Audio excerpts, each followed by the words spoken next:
अब हम पढ़ेंगे कंपोनेंट्स ऑफ NACP फेज़ 3 जो है उसके कंपोनेंट्स क्या क्या थे। ठीक है, जो प्रोग्राम है ना NACP जो है फेज़ 3 उसके जो कंपोनेंट्स क्या क्या हैं। सबसे पहले है प्रिवेंशन। ठीक है, सबसे पहले है प्रिवेंशन। ठीक है ना, प्रिवेंशन कहाँ कहाँ पे हम कर सकते हैं। सबसे पहले है कि targeted intervention among the high risk groups. ठीक है, हाई रिस्क ग्रुप्स जो होते हैं वो फीमेल सेक्स वर्कर्स होते हैं, कमर्शियल सेक्स वर्कर्स होते हैं, मैन टू मैन सेक्स जो होता है उनमें जो इंजेक्टिंग ड्रग यूजर्स जो होते हैं ये हाई रिस्क ग्रुप्स में होते हैं। ठीक है, तो इनमें क्या होता है कि हम इनको प्रिवेंट कर सकते हैं। ठीक है, इन केसेस में जो प्रिवेंट कर सकते हैं। ठीक है, फिर उसके अंदर है कि अदर इंटरवेंशन जो होते हैं वो हम किस में लेकर के जो किन लोगों को रोक सकते हैं। ट्रकर्स जो होते हैं, प्रिजन इनमेट्स होते हैं, माइग्रेंट्स होते हैं, इन लोगों में हमें प्रिवेंशन कर सकते हैं, प्रिवेंट कर सकते हैं HIV का। ठीक है, लोगों को एजुकेट करके अवेयर करके कि भाई आप ये चीज़ मत करो, तो आप इससे जो इंटरवेंशन करके हम लोगों को जो इंटरवेंशन करेंगे उनके बीच में, तो फिर उससे वो हम जो इसको प्रिवेंट कर सकते हैं HIV को। Integrated counselling and testing centres ICTC जो है ये अभी हम डिटेल में पूरा पढ़ेंगे। ठीक है ना, ये तो इसमें इससे भी हम जो HIV को प्रिवेंट कर सकते हैं।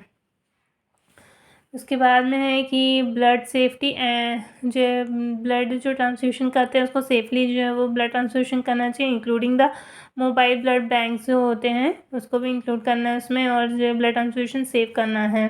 कम्युनिकेशन, सोशल मोबिलाइजेशन, कम्युनिकेट करके सोशली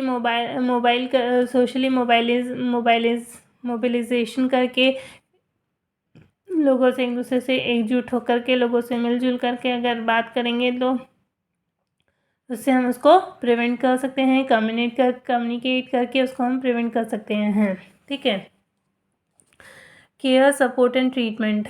ठीक है, उसमें केयर देना है, सपोर्ट देना है, ट्रीटमेंट करना है। ठीक है, HIV का तो उसके लिए क्या है ART है, मतलब जो है ये एंटी रिट्रोवायरल थेरेपी है, ये HIV को ट्रीटमेंट के लिए दी जाती है।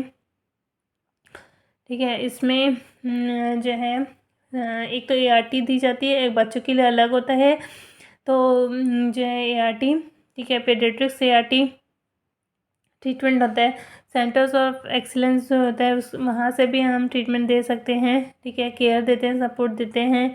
ठीक है, कम्युनिटी केयर सेंटर्स जो होते हैं वहाँ से उनको केयर देंगे, सपोर्ट देंगे एंड ट्रीटमेंट देते हैं। ठीक है ना, और फिर उसके आने की impact mitigation, care and support जो होता है। ठीक है, फिर सहने की दिया जाता है।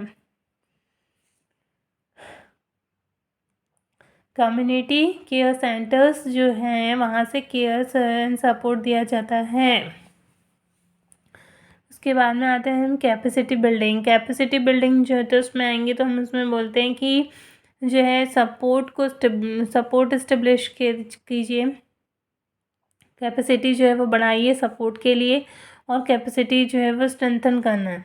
ठीक है ना, ज़्यादा से ज़्यादा लोगों का HIV टेस्टिंग होनी चाहिए। ठीक है, सपोर्ट सेंटर्स जो है उनको HIV पेशेंट को सपोर्ट करने के लिए सेंटर्स जो है वो ज़्यादा से ज़्यादा जो है तो उनको स्ट्रेंथनिंग करनी है, बढ़ाना है, ट्रेनिंग देना है, लोगों को एजुकेट करना है, कैपेसिटी बढ़ानी है, मैनेज करना है प्रोग्राम को। जो HIV के लिए जो प्रोग्राम चल रहा है नेशनल एड्स कंट्रोल प्रोग्राम जो है उसको मैनेज करना है, उसको इम्प्लीमेंटेशन करना है कॉन्ट्रैक्ट बेसिस पे जो चल रहे हैं। ठीक है ना, main streaming and private sector partnership जो होता है। ठीक है, प्राइवेट सेक्टर के साथ में जो है पार्टनरशिप करके मेन स्ट्रीम जो होता है मतलब जो मेन प्रोग्राम है वो उसको जो है प्राइवेट सेक्टर के साथ में पार्टनरशिप करके जो इस प्रोग्राम को रन करना चाहिए। फिर आता है स्ट्रैटेजिक इंफॉर्मेशन मैनेजमेंट सिस्टम। जो है इनका काम क्या होता है कि मॉनिटरिंग करना, प्रोग्राम को इवैल्यूएट करना, सर्वेलेंस करना, ठीक है ना, सर्वे करना, रिसर्च करना, ये स्ट्रैटेजिक इंफॉर्मेशन मैनेजमेंट सिस्टम का काम होता है। ये हो गया कंपोनेंट्स ऑफ NACP थर्ड। ठीक है, ये कंपोनेंट्स हैं NACP फेज थर्ड के। अब हम पढ़ेंगे कि नेशनल एड्स कंट्रोल प्रोग्राम जो है उसमें नेशनल एड्स ऑर्गेनाइजेशन है। ठीक है ना, नाको, तो उसमें क्या होता है कि एक मैंने कि जो सेंटर्स इन एक पिरामिड होता है, मतलब ये डिफरेंट लेवल ऑफ सेंटर्स है, health centres care, health centres हैं, हेल्थ केयर सेंटर्स हैं, ठीक है। एड्स के लिए प्रोवाइड करने के लिए, ट्रीटमेंट प्रोवाइड करने के लिए सेंटर्स होते हैं, ठीक है। एक होता है सेंटर, सबसे टॉप पे होता है सेंटर्स ऑफ एक्सीलेंस, जो कि ART+ देता है। जो सीवियर केसेस होते हैं HIV के, वहाँ पर ट्रीट किए जाते हैं सेंटर्स ऑफ एक्सीलेंस में, ठीक है ना। जो अभी हमने पहले पढ़े थे, अभी कंपोनेंट्स ऑफ NACP फेज 3 में जो सेंटर्स ऑफ एक्सीलेंस जो है वो केयर, सपोर्ट एंड ट्रीटमेंट देता है करके, है ना। तो केयर भी देता है, सपोर्ट भी करता है, ट्रीटमेंट भी देता है। मतलब जो है ART+ जो होता है, मतलब जो बहुत ज़्यादा सीवियर केसेस होते हैं ना HIV के, बहुत ज़्यादा कॉम्प्लिकेटेड केसेस जो होते हैं, उनको ART+ जो होता है वो दिया जाता है। सेंटर्स ऑफ एक्सीलेंस सेंटर्स जो होते हैं ना, वहाँ पर दिया जाता है। ART सेंटर्स जो होते हैं वहाँ पे ART दिया जाता है, और सभी डिस्ट्रिक्ट हॉस्पिटल्स होते हैं, और CHC होते हैं, मतलब कम्युनिटी हेल्थ सेंटर्स होते हैं, जहाँ पर कि ART दिया जाता है। सभी डिस्ट्रिक्ट हॉस्पिटल में दिया जाता है और कम्युनिटी हेल्थ सेंटर्स में दिया जाता है। फिर इसके बाद में कि जो सब डिस्ट्रिक्ट लेवल्स होते हैं, CHC होता है ब्लॉक लेवल पे, जो पीपल लिविंग विद HIV, सब डिस्ट्रिक्ट लेवल पे, तो वहाँ पर लिंक आर्ट सेंटर्स होते हैं, वहाँ पर जो होता है ART ट्रीटमेंट दिया जाता है। फिर उसके आने है कि जो कम्युनिटी केयर सेंटर्स जो होते हैं, जो हमने केयर सपोर्ट ट्रीटमेंट में पढ़ा था, जो कम्युनिटी केयर सेंटर्स होते हैं ना, वो क्या क्या कैसे करेंगे, कैसे केयर देंगे, कैसे सपोर्ट करेंगे, तो वो साइको सोशल सपोर्ट करेंगे, साइकोलॉजिकली भी सपोर्ट करेंगे, सोशली सपोर्ट करते हैं, ठीक है।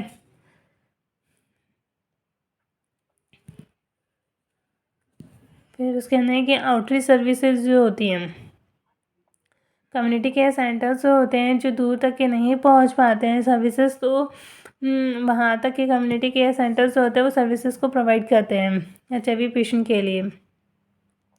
जो हार्ड टू डिफ़िकल्ट एरियाज़ होते हैं ना, जहाँ पर नहीं पहुँच सकते हैं, वहाँ तक के कम्युनिटी केयर सेंटर्स जो होते हैं वो सर्विसेज प्रोवाइड करवाते हैं। रेफरल सेंटर्स जो होते हैं वो प्रोवाइड करवाते हैं, ठीक है। पैलिएटिव केयर देते हैं, पैलिएशन कर देते हैं ट्रीटमेंट दे करके, ठीक है। फिर उसके बाद में है कि जो है इससे क्या होता है कि जो वेलफेयर एजेंसीज़ हैं, इससे जो है HIV के ऊपर इम्पैक्ट पड़ता है वो मिटिगेट होता है, ठीक है। फिर सैनिक के थ्रू द वेलफेयर एजेंसीज जो होती हैं वो वेलफेयर करना है, मतलब न्यूट्रिशन सपोर्ट देंगे तो वेलफेयर करती हैं। और opportunities for the income generation करने, इनकम को जनरेट करने के लिए अपॉर्चुनिटीज़ प्रोवाइड करती हैं वेलफेयर एजेंसीज जो होती हैं। फिर उसके आने है कि ब्लड सेफ्टी प्रोग्राम, जितने भी ब्लड ट्रांसफ्यूशन होता है उसको जो है पहले ब्लड ट्रांसफ्यूशन से पहले जो होता है प्री स्कैन करना चाहिए, प्राइमरी प्रिवेंशन में आता है। फिर उसके अंदर एक integrated counselling and testing centres, integrated counselling and testing centre ICTC, इसमें voluntary counselling plus testing centres जो होते हैं, voluntary counselling and testing centres जो होते हैं, और parent prevention of parent to child transmission जो होता है, उन दोनों को इंटीग्रेट कर दिया गया है, ठीक है ना। और कंबाइन करके जो होता है वहाँ पर जो integrated counselling and testing centres जो होता है वो बना दिया गया है, ठीक है। Integrated counselling and testing centre जो होते हैं is a place where the person gets information about the HIV prevention, HIV के लिए HIV को कैसे प्रिवेंट कर सकते हैं, ठीक है। और उसके अंदर उसको काउंसलिंग की जाती है, HIV पेशेंट को टेस्ट किया जाता है HIV के लिए, और पॉजिटिव पीपल को लिंक किया जाता है, ठीक है।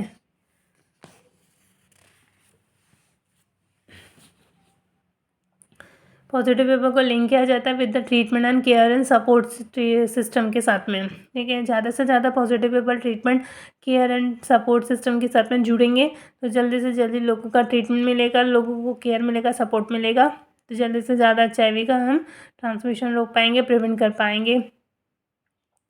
उसके बाद में आता है कि टेस्टिंग जो है opt in and opt out, 2 type का टेस्टिंग होती है, ठीक है। जो NACP प्रोग्राम है या एड्स के लिए जो होता है वो ऑप्ट आउट टेस्टिंग होती है। ऑप्ट आउट टेस्टिंग मतलब क्या होता है कि पेशेंट को इन्फॉर्म किया जाता है कि टेस्टिंग जो की जा रही है वो रूटीनली की जाती है करके, और कंसेंट जो होता है वो एज्यूम कर लिया जाता है, उसके कंसेंट को एज्यूम कर दिया जाता है, उससे कोई पूछा नहीं जाता है अनलेस द पेशेंट डिक्लाइंस। अगर पेशेंट डिक्लाइन भी करना है तो उसके कंसेंट को एज्यूम कर लिया जाता है। ये ऑप्ट आउट टेस्टिंग होती है, ये मेडिकल प्रोवाइडर करता है। और जो ऑप्ट इन होता है उसमें testing done after giving the consent by the patient, मतलब पेशेंट अगर कंसेंट देगा उसके बाद में टेस्ट किया जाता है, उसको ऑप्ट इन टेस्टिंग कहते हैं। और वो फ्री विल होता है, अपनी इच्छा के अनुसार जो होता है वो अगर पेशेंट करवाना चाहता है तो करा सकता है, नहीं करवाना है तो नहीं करवाएगा। इस तरह का ऑप्ट इन टेस्टिंग होती है। ICTC that is integrated counselling and testing centre, counselling की जाती है, टेस्ट किया जाता है इस सेंटर्स पे, ठीक है।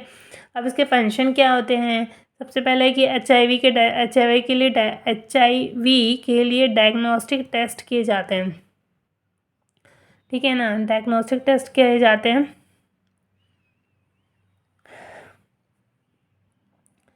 HIV के लिए डायग्नोस्टिक टेस्ट किए जाते हैं, डायग्नोसिस करने के लिए टेस्ट किए जाते हैं ICTC में। फिर उसके अंदर वहाँ पर ICTC में बेसिक इन्फॉर्मेशन जो होता है वो प्रोवाइड की जाती है on the modes of HIV transmission. HIV के ट्रांसमिशन, HIV जिस तरह से ट्रांसमिट होता है तो उसके लिए बेसिक इन्फॉर्मेशन जो होता है वो दी जाती है। बिहेवियर चेंजेस जो होते हैं उसको प्रमोट किया जाता है, ठीक है, to reduce the vulnerability.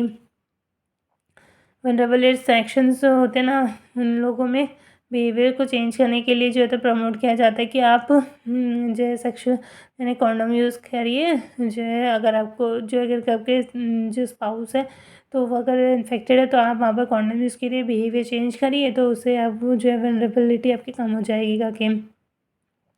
2 types के ICTC सेंटर्स होते हैं, ठीक है ना। Integrated counselling and testing centres होते हैं वो 2 टाइप के होते हैं, एक होता है फिक्स्ड और एक होता है मोबाइल। जो फिक्स्ड होता है उसमें 2 टाइप के होते हैं, एक होता है स्टैंडर्ड और एक होता है फैसिलिटी इंटीग्रेटेड। जो फैसिलिटी इंटीग्रेटेड होता है वो जो होते हैं वो प्राइमरी हेल्थ केयर सेंटर्स में होते हैं, कम्युनिटी हेल्थ सेंटर्स में होते हैं, ब्लॉक लेवल पे होते हैं और 24/7 ऑल टाइम अवेलेबल होते हैं फैसिलिटी इंटीग्रेटेड सेंटर्स जो होते हैं, ठीक है ना, जो कि फिक्स्ड होते हैं।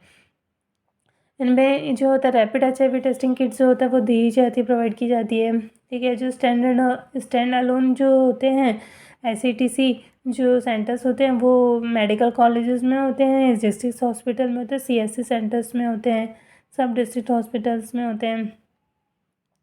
इनमें क्या होता है कि पेशेंट बहुत ज़्यादा होते हैं, HIV के पेशेंट जो होते हैं वो बहुत ज़्यादा होते हैं और यहाँ पर फुल टाइम जो होता है काउंसलर्स प्रेजेंट होते हैं और लैब टेक्नीशियन भी जो होते हैं इसमें अवेलेबल होते हैं।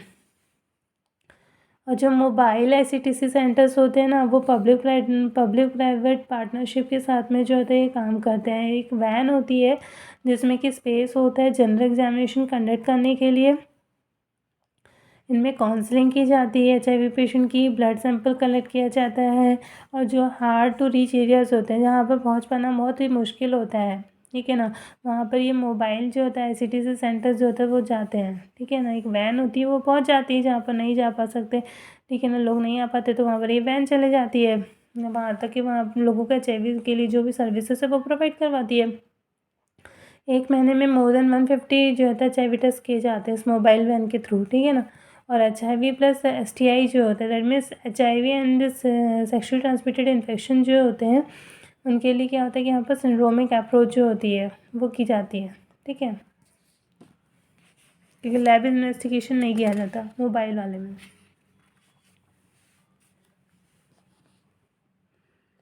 अब इसके बाद हम पढ़ेंगे सिंड्रोमिक अप्रोच। सिंड्रोमिक अप्रोच जो है अभी हम यानी कि जो सेक्शुअल ट्रांसमिटेड इन्फेक्शंस होते हैं उसके लिए सिंड्रोमिक अप्रोच यूज़ की जाती है। सिंड्रोम मतलब क्या होता है या group of specific sign and symptoms जो होते हैं उसको हम सिंड्रोम कहते हैं, ठीक है। तो जो सेक्शुअल ट्रांसमिटेड डिसीज़ होती है ना उसके लिए कलर कोड बना दिया, किट बना दी गई है, कलर कोड क्या दिया गया उनको।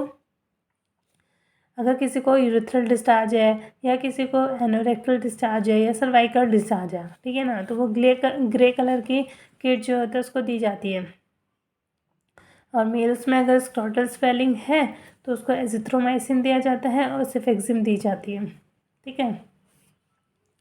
अगर किसी को जो वेजाइनल डिस्चार्ज है फ्रॉम द ट्रैकोमेनास जो है तो उस कंडीशन में जो है उसको ग्रीन कलर की किट में जो है फ्लूकोनाजोल जो है सेक्नीडिजोल जो है वो दिया जाएगा। वाइट कलर का अगर यानी कि जेनाइटो अल्सरेटिव डिसीज़ अगर किसी को है तो उसमें वाइट कलर का जो किट है उसमें जो नॉन हर्पिस वाला होना चाहिए, तो उसमें एजिथ्रोमाइसिन और बेंजाथिन जो है पेनिसिलिन जो होता है वो दी जाती है। मेडिसिन कौन सी दी जाएगी? Azithromycin, benzathine, penicillin. सिम्टम्स क्या होंगे? जेनाइटो अल्सरेटिव डिसीज़, ठीक है। और किट का कलर कौन सा होगा? वाइट कलर, ठीक है ना। वैसे जेनाइटो अल्सरेटिव डिसीज़ अगर है, पहले क्या था कि नॉन हर्पेटिक था, ठीक है, ये भी नॉन हर्पेटिक ही है, हर्पीस नहीं है इसमें, और इसमें लेकिन एलर्जी टू पेनिसिलिन है। यहाँ पर हमने पेनिसिलिन दिया था, बेंजाथिन पेनिसिलिन। यहाँ पर पेनिसिलिन से, जिसको पेनिसिलिन से एलर्जी रहती है तो उसको हम एजिथ्रोमाइसिन और डॉक्सीसाइक्लिन जो होता है वो देंगे, ठीक है ना। ये ब्लू कलर की किट रहती है। अगर किसी को जेनाइटो अल्सरेटिव जो है, ठीक है, फिर सनी की डिसीज़ है और वो हर्पीस वाला है, ठीक है ना, हर्पीस है उसको, तो उस कंडीशन में रेड कलर का किट देते हैं, वो एसाइक्लोविर जो होते हैं मेडिसिन दी जाती है। अगर किसी को लोअर एब्डोमिनल पेन है, PID है, पेल्विक इन्फ्लेमेटरी डिसीज़ है किसी को, तो उस कंडीशन में डॉक्सीसाइक्लिन, मेट्रोनिडाज़ोल एंड सेफेक्सिम जो होता है वो दिया जाता है। येलो कलर की किट होती है। ब्लैक कलर की किट कब होगी? जब इनग्वाइनल बुबो हो जाएगा, डॉक्सीसाइक्लिन मेडिसिन दी जाएगी, एजिथ्रोमाइसिन दी जाए तो वो दिया जाएगा। ये इस तरीके से पूरा ये सिंड्रोमिक अप्रोच है। मतलब सिंड्रोम मतलब ये सिम्टम्स हो गए, सिम्टम्स के बेसिस पे ये किट का कलर बना दिया गया है और ये मेडिसिन देनी है। तो जो मेडिकल प्रोवाइडर्स होते हैं ना, उनके लिए बहुत ईजी हो जाता है ये सब एड्स के पेशेंट को मैनेज करने के लिए, ठीक है।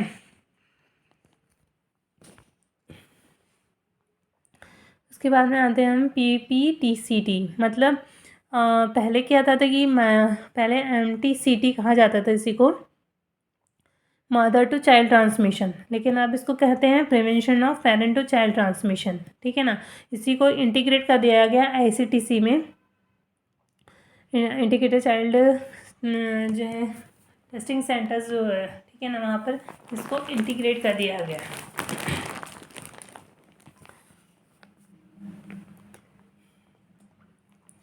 ऑल द ANC फीमेल्स, जितने भी ANC फीमेल्स हैं उनमें ये मैंडेटरी टेस्ट है for the HIV screening. HIV screening करने के लिए, HIV को स्क्रीनिंग करने के लिए ये मैंडेटरी टेस्ट है PPTCT, जो prevention of parent to child transmission. ये मैंडेटरी टेस्ट है, ये करना ही करना है, ठीक है ना। ये प्राइमरी प्रिवेंशन पे आता है। उसके बाद में है कि जो PPTCT जो है उसको रिप्रोडक्टिव एंड चाइल्ड हेल्थ जो है, ठीक है ना, उसके साथ में इंटीग्रेट कर दिए गए हैं। If it is positive then ART जो है फिर वो लाइफ लॉन्ग जो होता है ART दी जाती है। अगर किसी को कि पेरेंट टू चाइल्ड जो होता है, ठीक है ना, ट्रांसमिशन जो है उसको रोकना है, पेरेंट से चाइल्ड में ट्रांसमिशन को रोकना है HIV को, ठीक है ना, तो उसमें reproductive and child health care के अंतर्गत जो है अगर वो पॉजिटिव है HIV तो ART जो है उसको लाइफ लॉन्ग दी जाएगी। ART ट्रीटमेंट जो है वो पूरी लाइफ तक के दिया जाएगा उसकी, जब तक की लाइफ रहेगी तब तक उसको ART जो है वो कंटिन्यू करना पड़ेगा।